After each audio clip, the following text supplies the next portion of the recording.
جو بات آپ کی دل میں اتر گئی وہی آپ کا انجام ہے۔ اگر آپ موت آ جائے جس خیال میں آپ مرے وہی آپ کی عاقبت ہے۔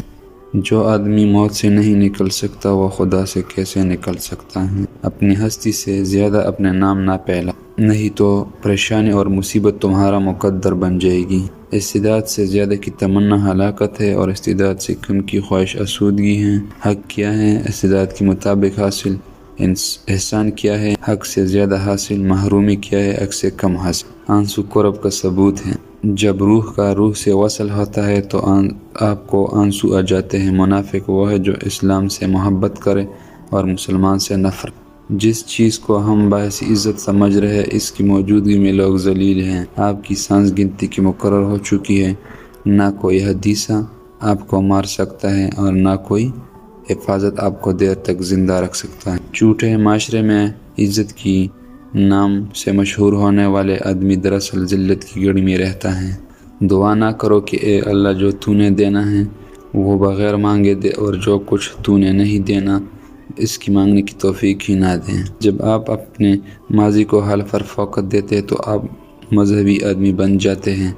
مستقبل کو فوقت دیتے ہیں تو پھر آپ سائنسی آدمی بن جاتے ہیں۔ سائنسی ماضی سے نجات پاتی ہے جبکہ ماضی مذہب کی طرف رجوع کرتا ہے۔ پسندیدہ چیز سے جدائی موت ہے۔ جن کی پسندیدہ چیز میں موت سے ہیں ان کو مرنا آسان ہے۔ جن کی پسندیدہ چیز یہاں رہ جائے ان کے لیے مشکل موت ہے۔